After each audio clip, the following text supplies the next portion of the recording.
The simplest system we could possibly have is just two objects that we are going to treat as a single system of one object to make our life easier.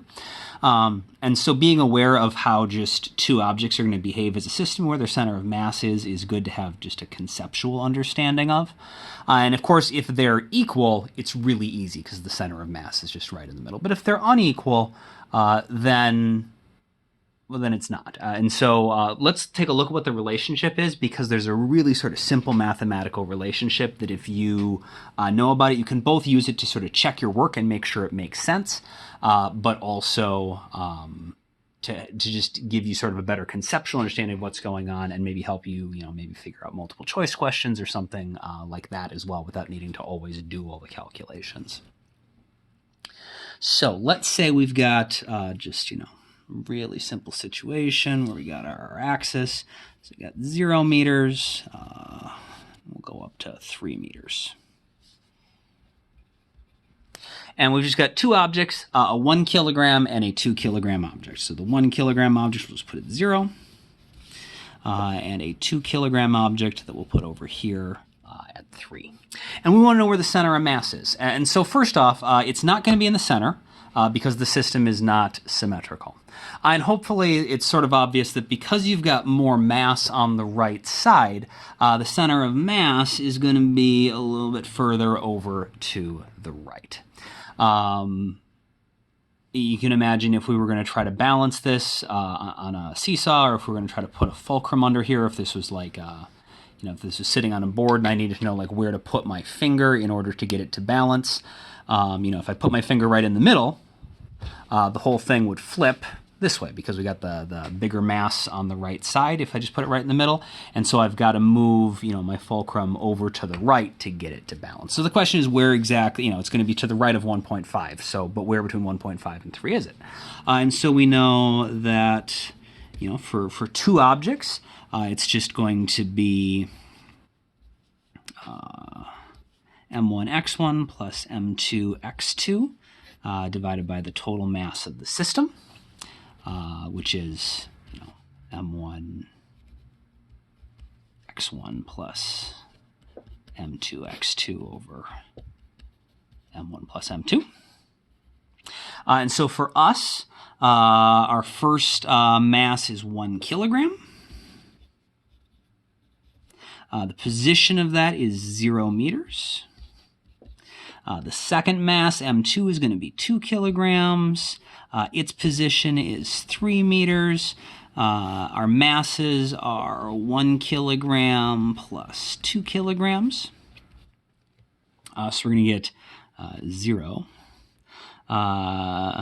2 times 3 is going to be 6 kilogram meters.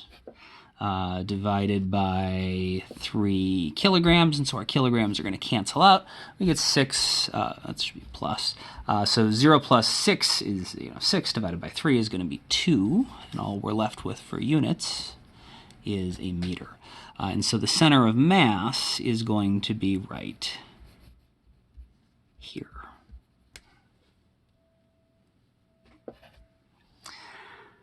And if we look at where that is, so that matches up with our prediction that it's going to be somewhere to the right of 1.5 meters.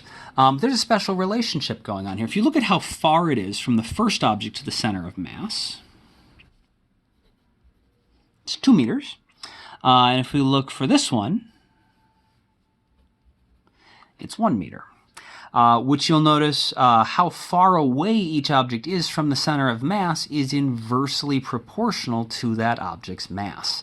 So the object that has twice as much mass as the other one, the center of mass is twice as close. It's half the distance to that one with double the mass as it is from the smaller one.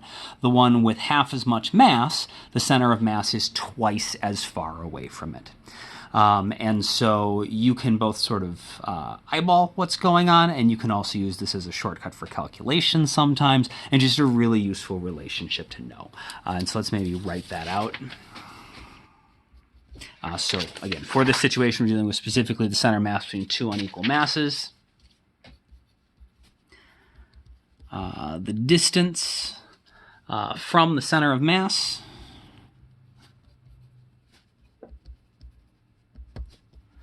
of the system to each object on the system.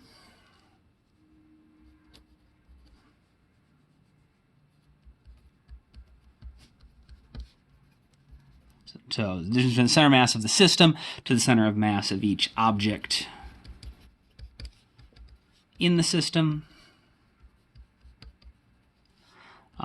is inversely proportional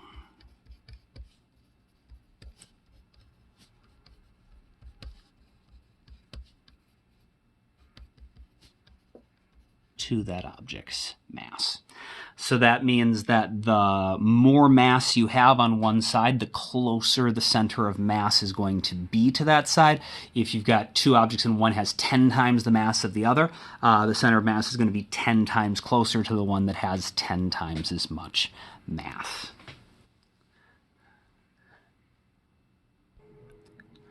And also, just to be clear about the reason I worded that the way I did about going from the center of mass of the system to the center of mass of each object.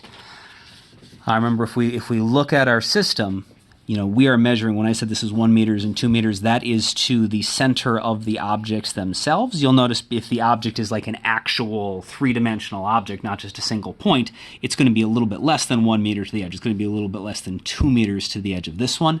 But when we're doing all these calculations, we're always looking at, for each individual object in the system, where is the center of mass of that object? That's what we use for its position. And then we calculate the center of mass based on that. And so from the center of mass of the objects to the center of mass of the system of all the objects combined, that is the distance that's inversely proportional to their mass. And depending on the actual shape of the objects, the actual distance from the edge to the center might be something else. But it turns out we don't really care about it, because we can just treat the objects as though they are right at the center.